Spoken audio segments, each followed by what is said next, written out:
త్వరలోనే రాష్ట్ర సర్కార్ రాష్ట్ర ప్రజలకు శుభవార్త అందించనుంది. ఇక వైద్యం కోసం కార్పొరేట్ హాస్పిటల్కి పోవాల్సిన అవసరం లేదు.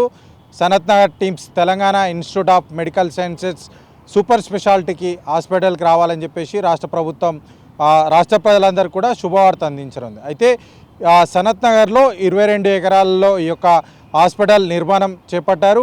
1000 పడకల ఆసుపత్రి అని కూడా ప్రభుత్వం ఇప్పటికే ప్రకటించడం జరిగింది. అయితే ఇందులో ఏమేమి చికిత్స అందిస్తారు, ఎట్లాంటి చికిత్స అందిస్తారు, డిపార్ట్మెంట్స్ ఏమేమి ఉన్నాయి, ఏ వ్యాధులకు ఎట్లాంటి చికిత్స అందించనున్నారో తెలుసుకుందాం. ఇదే అంశంపై మనతో పాటు మాట్లాడడానికి నోడల్ ఆఫీసర్ మహబూబ్ ఖాన్ ఉన్నారు. వారితో మాట్లాడించే ప్రయత్నం చేద్దాం.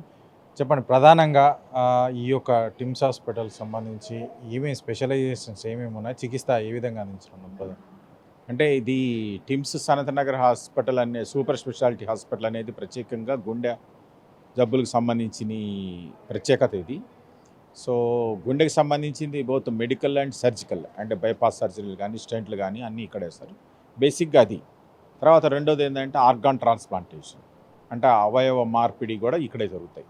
ఈ రెండింటి గురించి ఇక్కడ స్పెసిఫిక్గా పెట్టాము. దీనికి తోడు అంటే ఈ డిపార్ట్మెంట్స్కి సపోర్టింగ్ సిస్టమ్స్ అన్నీ 37 డిపార్ట్మెంట్స్ ఉంటాయి. సో ఈ 37 డిపార్ట్మెంట్స్ ఏంటంటే ఈ 2 డిపార్ట్మెంట్స్కి మామూలుగా సపోర్ట్ చేస్తూ ఉంటాయి అన్నమాట. సో ఇలా అన్ని విభాగాలు ఉంటాయి ఇక్కడ. అంటే కంపేర్ టు గాంధీ హాస్పిటల్ కానీ, అటు నిమ్స్ కానీ, ఇంకా ఉస్మానియా హాస్పిటల్ కానీ, అంటే జనరల్గా రాష్ట్రంలో ఎక్కడ ఏం జరిగినా సరే హైదరాబాద్కు ఒకవేళ ఆ పేషెంట్ని తీసుకొస్తే ఈ 3 హాస్పిటల్కి వెళ్తారు. వాటికి ఈ నిమ్స్ హాస్పిటల్ ప్రత్యేకత వింటాం. ఇప్పుడు అవన్నీ ఏంటంటే జనరల్ హాస్పిటల్స్, అంటే కాన్సన్ట్రేషన్ అంతా జనరల్, అంటే ప్రతిదీ చూస్తారనమాట. అంటే ఇప్పుడు ఫర్ ఎగ్జాంపుల్ ప్రెగ్నెన్సీ లేడీస్కి, తర్వాత women, child, ortho, general surgery, ENT, ophthalmology అనేది జనరల్గా అన్నిటికీ చూస్తూ ఉంటారు. కానీ ఇక్కడ ఏంటంటే స్పెసిఫిక్గా అక్కడ ఏంటి బేసిక్ ఇన్వెస్టిగేషన్స్, బేసిక్ ఎక్విప్మెంట్ ఉంటాయి. ఇక్కడ ఏంటి కార్డియాలజీ, అంటే కార్డియాలజీలో ఏమేమి కావాలో హయ్యర్ ఎండ్ ఎక్విప్మెంట్ ఉంటుంది.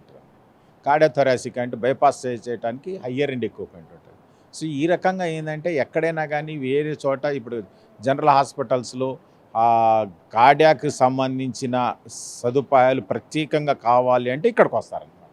ఈ రకంగా ఏంటంటే జనరల్ హాస్పిటల్స్లో స్క్రీన్ చేసిన తర్వాత వాళ్ళకి హయ్యర్ ఎండ్ ట్రీట్మెంట్ కావాలి అంటే అత్యాధునిక ఏదైనా ప్రమాదకరమైన క్లిష్టమైన కేసులు ఏదైనా కావాలన్నప్పుడు ఇక్కడ పంపిస్తారనమాట. ఈ రకంగా వీటికి అంటే టిమ్స్ సనత్ నగర్కు జనరల్ హాస్పిటల్కి ఇదే తేడా. అక్కడ అందరినీ చూస్తారు, అందరినీ ఒకే ట్యూన్లో చూస్తుంటారు అనమాట. అందరికి సంబంధించిన ఎక్విప్మెంట్ కానీ ఫ్యాకల్టీ కానీ ఉంటారు. ఇక్కడ ఏంటంటే ఫ్యాకల్టీ ఉంటారు, కానీ స్పెసిఫిక్ ఫ్యాకల్టీ ఏంటంటే ఈ 2 గుండెకి సంబంధించింది ఆర్గాన్ ట్రాన్స్ప్లాంటేషన్. ఈ హాస్పిటల్కి సంబంధించి మొత్తం కెపాసిటీ ఎంతమంది పేషెంట్స్కి ఒకటేసారి చికిత్స అందించవచ్చు, అటు డైలీ అవుట్ పేషెంట్స్ కూడా వస్తుంటారు, వారికి ఎంతమంది చికిత్స? ఇది మామూలుగా 1000 బెడెడ్ సూపర్ స్పెషాలిటీ హాస్పిటల్, అంటే 1000 పడకలు. 1000 పడకల్లో దాదాపుగా 700 జనరల్ బెడ్స్ ఉంటాయి. ఆ 700లో మళ్ళీ ఒక 200 అంటే స్పెషల్ రూమ్స్ ఉంటాయి, 500 జనరల్ ఉంటాయి, 300 ఐసీయూ బెడ్స్ ఉంటాయి, ఇంటెన్సివ్ కేర్ యూనిట్స్ అంటారు.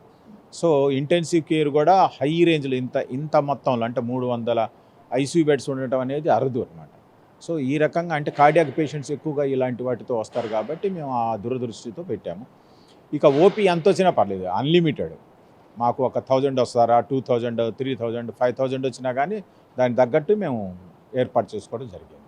అంటే సాధారణంగా ఇప్పుడు తెలంగాణలో ప్రతి ఒక్క పౌరుడు సాధారణంగా ఎదుర్కొంటున్న సమస్య కిడ్నీలకు సంబంధించి ఎక్కువగా ఎఫెక్టివ్ ఉండే అవకాశం ఉన్నది అని కూడా కొన్ని సర్వేలు చెప్తున్నాయి. ఆ కిడ్నీకి సంబంధించిన ట్రీట్మెంట్ ఏమైనా ఇక్కడ ఉంది? ఇక్కడ కూడా ఉంది తప్పనిసరిగా. ఎందుకంటే ఇప్పుడు కిడ్నీ ట్రాన్స్ప్లాంటేషన్ సెంటర్ వస్తుంది, తర్వాత డయాలసిస్ సెంటర్ ఉంది. అదేవిధంగా స్టేట్ మొత్తం మీద అన్ని హాస్పిటల్స్లో దాదాపుగా ఈ డయాలసిస్ సెంటర్స్ ఉన్నాయి.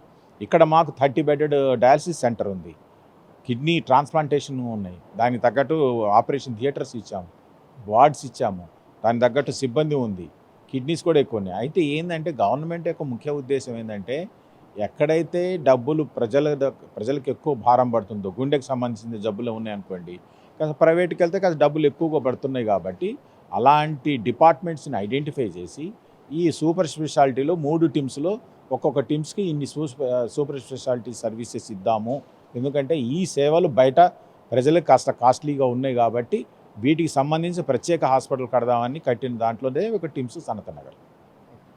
నిమ్స్ తరహాలో 50% ఫీజు 50% ఫ్రీ ఇట్లా ఉంటుందా, లేకపోతే పూర్తి స్థాయిలో ఇది ఉచిత వైద్య సేవలు అందిస్తుంది? అంటే దీని గురించి మాకు ఇంకా ఎలాంటి ఆదేశాలు రాలేదు. గవర్నమెంట్ త్వరలోనే దీని గురించి ఒక పాలసీ తీసుకొని అనౌన్స్ చేస్తారు.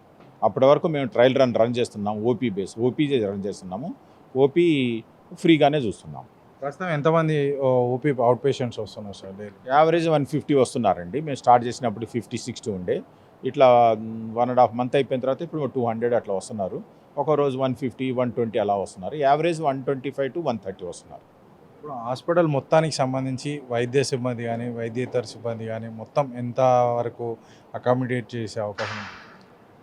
అంటే అది చాలా వరకు 3,000 అట్లా ఉంటుందండి మామూలుగా. 3,000 పైనే ఉంటుంది. అంత సిబ్బంది, డాక్టర్స్ కానివ్వండి, సిస్టర్స్ కానివ్వండి, టెక్నీషియన్స్, ఈ అవుట్ సోర్సింగ్ అందరు కలిపి దాదాపు 3,000 పైనే ఉంటారు. కార్పొరేట్ హాస్పిటల్కి ధీటుగా టిమ్స్ హాస్పిటల్ ఉండబోతుంది సార్? తప్పనిసరిగా ధీటుగా అంటే వాళ్ళతో పోటీ పడాలనేది ఏం లేదండి. గవర్నమెంట్ యొక్క ముఖ్య ఉద్దేశం ఏంటంటే సూపర్ స్పెషాలిటీ సేవలు మన రాష్ట్ర ప్రజలకు అందుబాటులోకి తీసుకురావటం ముఖ్య ఉద్దేశం. ఎందుకంటే ఈ వైద్య సేవలు బయట ప్రైవేట్లో ఏంటంటే కొద్ది ఖర్చుతో కూడుకున్నది.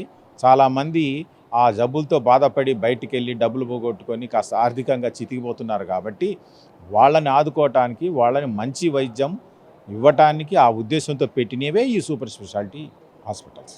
ఫైనల్గా చెప్పండి సార్, హాస్పిటల్ ప్రారంభం ఎప్పుడు జరగబోతుంది? అది మాకు ఇంకా ఇన్స్ట్రక్షన్స్ ఏం రాలేదండి. డేటు మీకు మీడియాలో అనౌన్స్ చేస్తారు. అది రాగానే మేమైతే తయారవుతున్నాము. ఎప్పుడైనా కానీ ఇనాగరేషన్కి రెడీగా ఉన్నాము. ఆ డేట్ త్వరలో అనౌన్స్ చేస్తారు. అది పేపర్లో కానీ మీడియా కానీ వచ్చేస్తారు. Thank you sir.